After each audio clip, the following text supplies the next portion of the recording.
Om Swastiastu. Assalamualaikum warahmatullahi wabarakatuh. Salam sehat. Perkenalkan, nama saya Gusti Ayu Maderati Kusumaratna Dewi.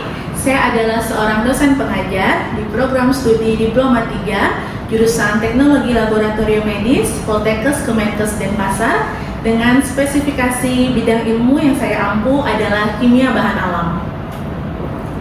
Pada kesempatan kali ini, saya akan menjelaskan salah satu mata kuliah yang saya ampu, yaitu mata kuliah Teknologi Bahan Alam.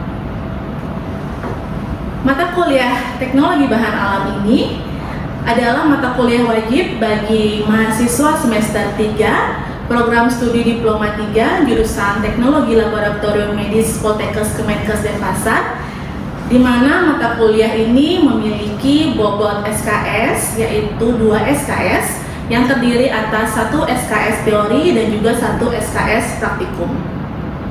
Untuk pembelajaran teori pada mata kuliah ini diadakan di ruang perkuliahan, sedangkan untuk praktikum diadakan di Laboratorium Kimia Terapan jurusan Teknologi Laboratorium Medis. Selanjutnya saya akan menjelaskan deskripsi singkat tentang mata kuliah Teknologi Bahan Alam ini, di mana mata kuliah ini membahas tentang karakteristik dan pemanfaatan bahan alam di bidang kesehatan. Di antaranya meliputi proses ekstraksi serta metode analisis secara kualitatif maupun kuantitatif dengan cara in vitro maupun in vivo. Pada mata kuliah ini akan dipelajari beberapa topik pembahasan, diantaranya adalah ruang lingkup teknologi bahan alam dalam bidang kesehatan, kemudian kearifan lokal pengobatan berbasis sumber daya alam, di mana pada kesempatan ini kearifan lokal yang diangkat adalah kearifan lokal dari Pulau Bali, yaitu Taru Pramana. Kemudian topik selanjutnya adalah metabolit sekunder. Selanjutnya, teknik pengambilan sampel bahan alam, teknik ekstraksi, teknik pembuatan simplisia, teknik evaporasi, teknik isolasi senyawa bioaktif, dan juga analisa kualitatif dan kuantitatif dari senyawa bahan alam secara in vivo dan juga in vitro. Adapun kompetensi lulusan pada mata kuliah ini adalah lulusan mampu melakukan pemeriksaan di bidang laboratorium medis mulai dari tahap pra-analitik, tahap analitik, hingga tahap pasca-analitik menggunakan instrumen yang sederhana dan juga otomatis dengan terampil sesuai dengan standar operasional prosedur yang berlaku.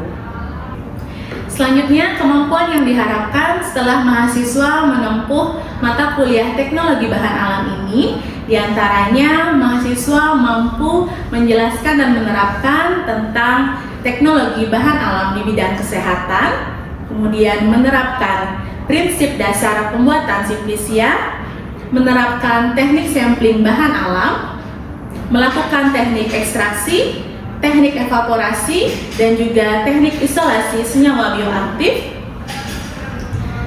Selanjutnya, mahasiswa mampu melakukan analisa kualitatif dan juga kuantitatif secara in vivo maupun in vitro. Untuk mencapai kompetensi tersebut, mahasiswa akan memperoleh materi yang dibagi menjadi 14 kali pertemuan, diantaranya pada pertemuan pertama, materi yang didapatkan oleh mahasiswa adalah pengantar teknologi bahan alam dan juga manfaatnya di bidang kesehatan. Selanjutnya adalah kearifan lokal pengobatan berbasis sumber daya alam. Materi yang ketiga adalah Taru Pramana. Selanjutnya materi yang keempat adalah metabolit sekunder. Materi yang kelima adalah teknik sampling bahan alam. Materi yang keenam adalah teknik pembuatan simplisia. Materi yang ketujuh adalah teknik ekstraksi senyawa bahan alam. Materi yang kedelapan adalah teknik evaporasi senyawa bahan alam.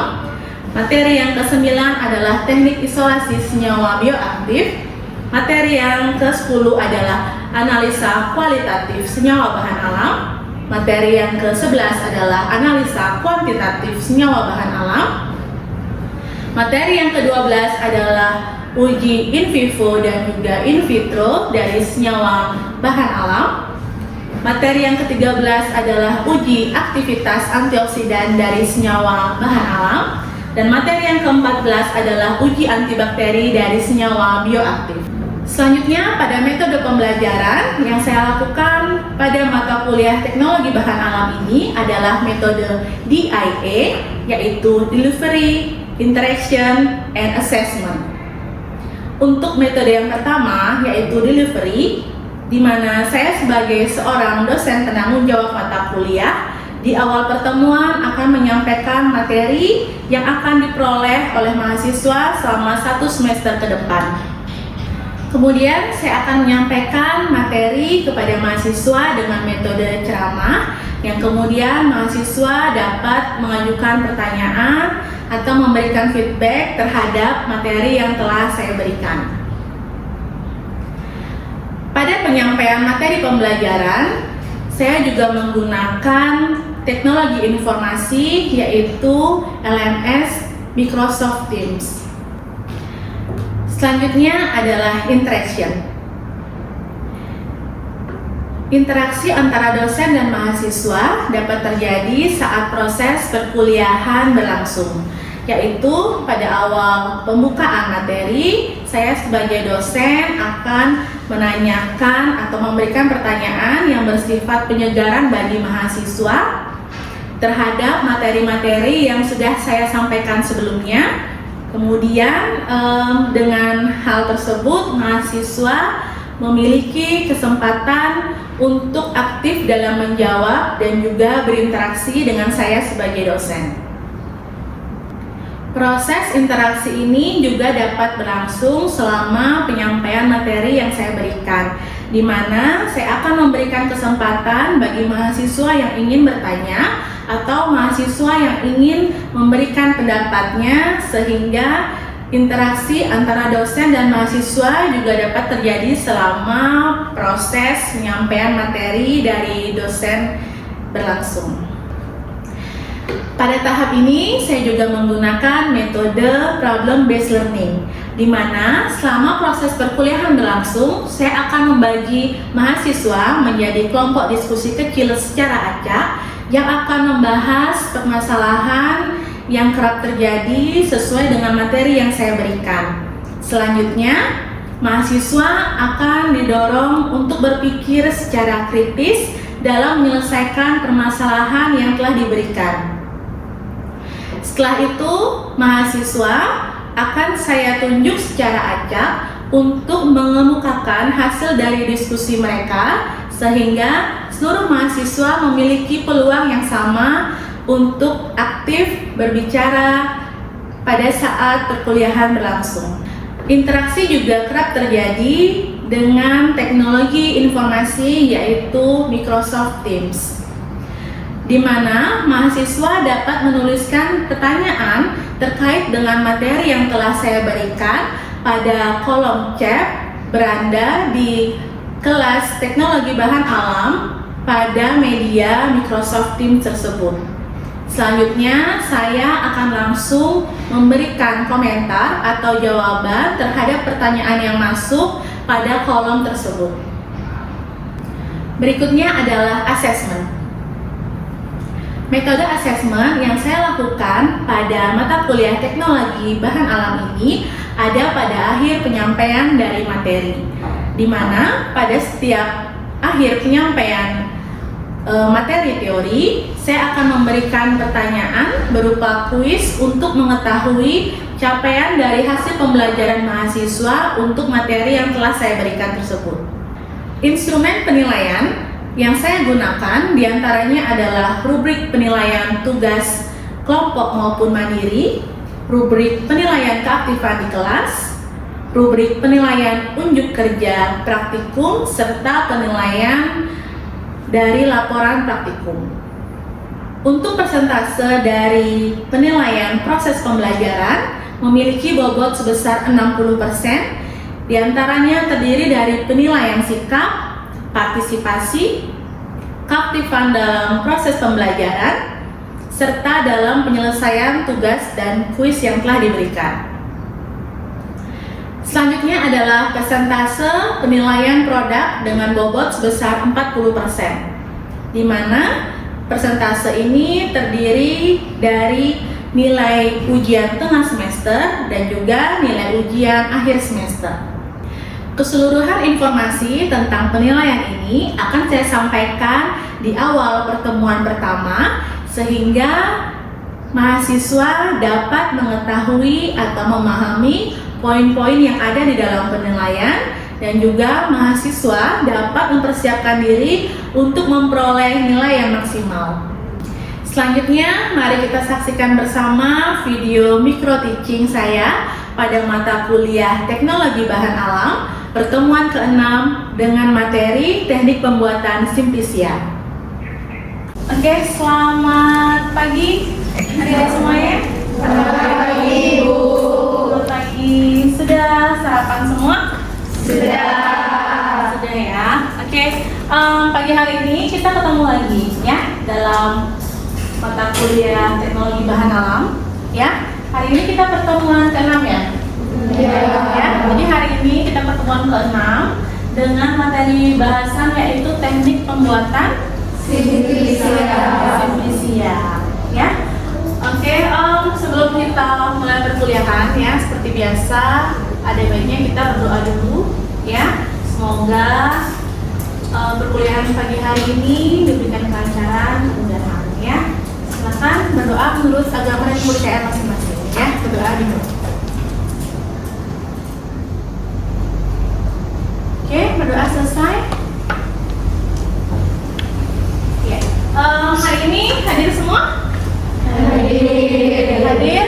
Ada berapa mahasiswa? 25 ya kelas ini ya? Iya. Semua? Hadir. Oke. Kita masuk ke materi hari ini ya, tentang teknik pembuatan dari simplisia. Sebelum kita mulai materi, saya mau merefresh dulu nih ya ingatan kalian tentang materi kita sebelumnya, yaitu metabolit sekunder. Ya, masih ingat ya materi pertemuan minggu lalu ya? Masih. Oke. Metabolit sekunder itu apa sih? Ada yang masih ingat nggak? Oke, silakan sebutkan nama dan tim. Sebelumnya perkenalkan, saya pada Ibu Wulandari dengan akhir 013. Jadi metabolit sekunder merupakan senyawa yang dihasilkan atau disintesa pada sel dan grup taksonomi tertentu pada tingkat pertumbuhan atau stres tertentu. Oke. Ya, semua setuju dengan jawabannya? Setuju. Oke, metabolit sekunder adalah suatu senyawa ya yang dihasilkan oleh sel dari taksonomi tertentu ya, berdasarkan tingkat stres atau keadaan lingkungan tertentu. Ya. Oke, selanjutnya dari metabolit sekunder ada berapa jalur dalam proses pembentukan metabolit sekunder? Ada berapa? 3. Ya. Apa saja? Bisa jawab? Jalur yang pertama jalur asam malonat, yang kedua jalur asam mefalonat, dan jalur yang ketiga jalur asam sikimat. Oke ya. Jadi metabolit sekunder itu terbentuk melewati 3 jalur pembentukan, ya. Nah sekali. Jadi kalian masih ingat ya materi kita minggu lalu ya? Masih. Oke, bagus ya.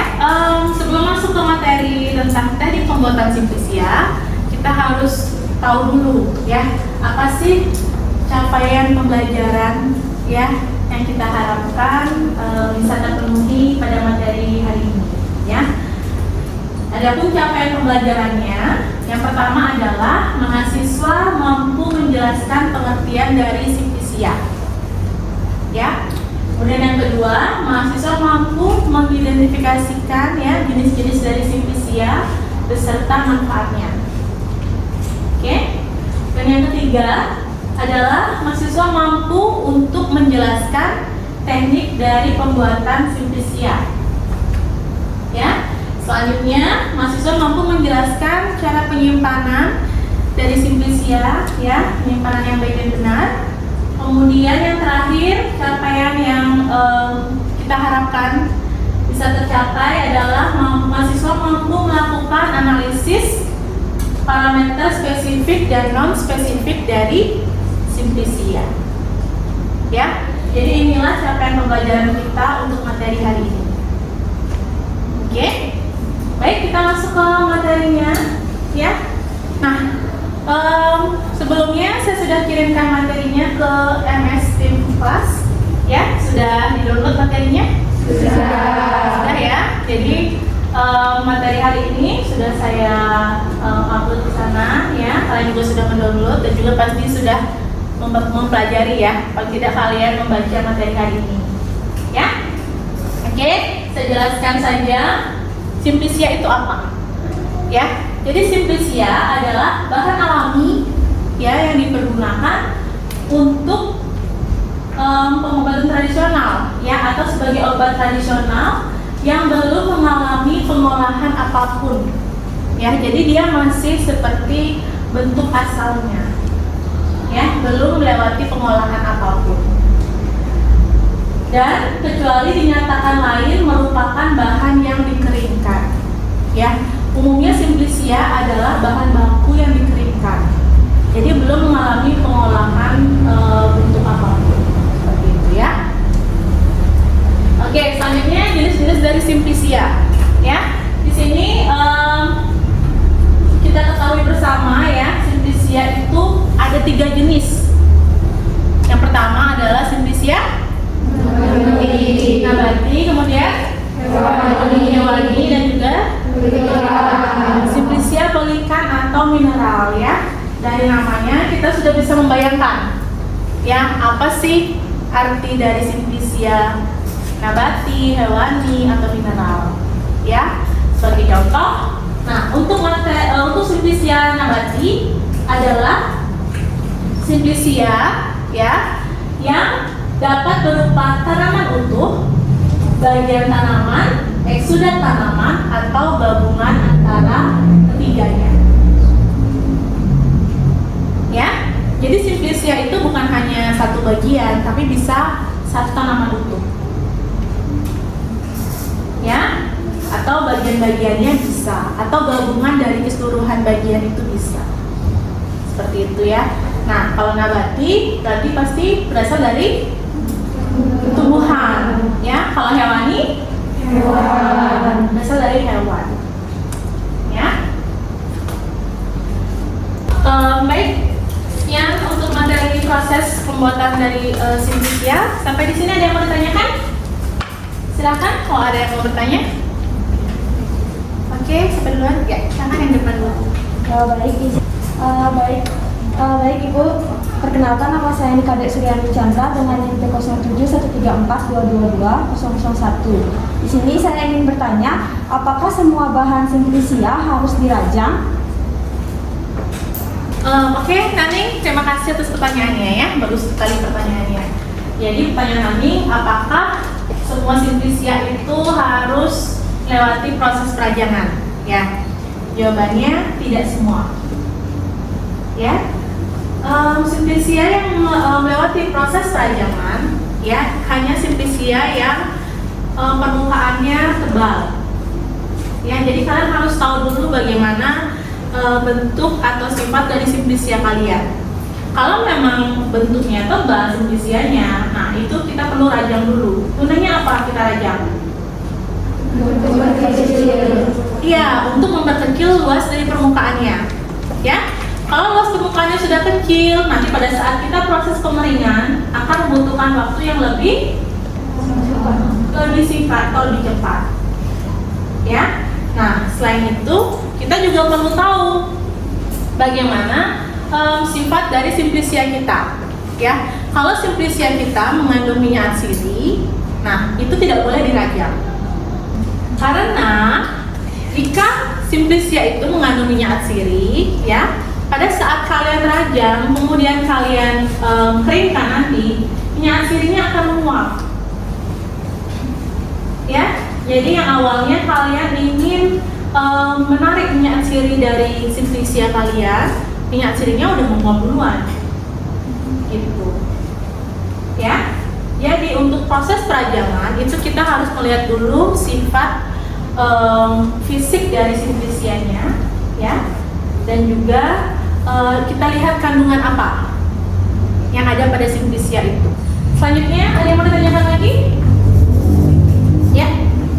Baik, selamat pagi Ibu, mohon izin bertanya. Perkenalkan saya Nurul Widiatnyani dengan NIM P017134222074. Di sini pertanyaan saya, apa yang terjadi jika proses pengeringan terkena atau terpapar sinar matahari secara langsung? Sekian pertanyaan dari saya, terima kasih. Baik, terima kasih Nai atas pertanyaannya, ya, bagus sekali. Pertanyaannya, bagaimana jika pada saat proses pengeringan gitu ya, simplicianya terkena atau terpapar matahari secara langsung, ya. Nah, untuk pengeringan, memang kita hindari pengeringan dengan matahari secara langsung, ya. Kenapa?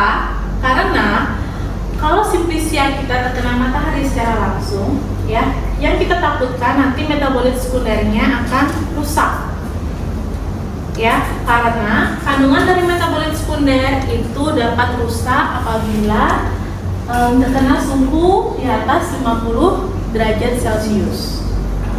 Ya, maka dari itu pada saat kalian pengeringan simplicia, pengeringannya itu dengan cara diangin-anginkan, ya, tidak terkena sinar matahari secara langsung. Karena kita mau mempertahankan kualitas dan kandungan dari metabolit sekunder yang terdapat di dalam simplicia itu.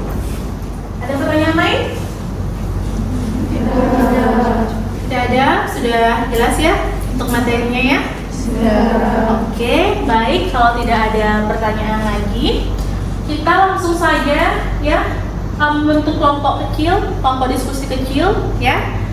Karena kalian jumlahnya 25 ya, jadi saya akan bentuk kelompok secara acak ya.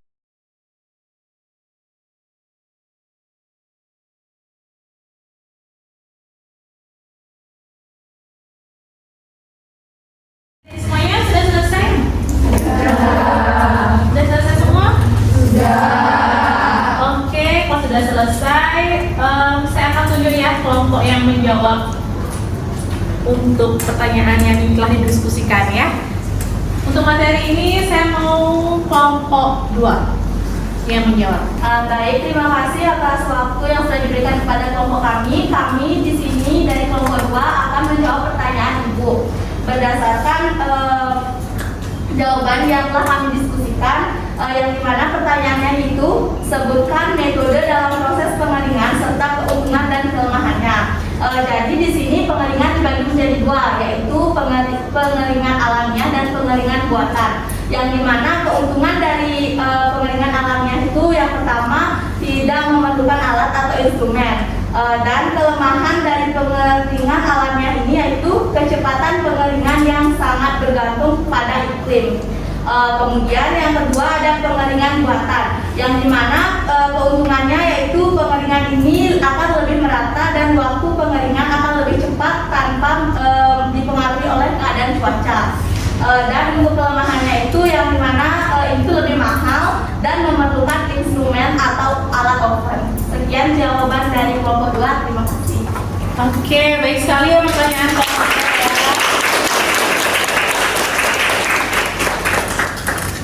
Nah, untuk mengecek jawaban kalian semua, nanti tolong di-upload ya jawaban kalian ya di kelas MS Team. Ya, nanti saya akan berikan slot untuk penugasan, nanti kalian bisa upload di situ. Ya, untuk masing-masing kelompok ya.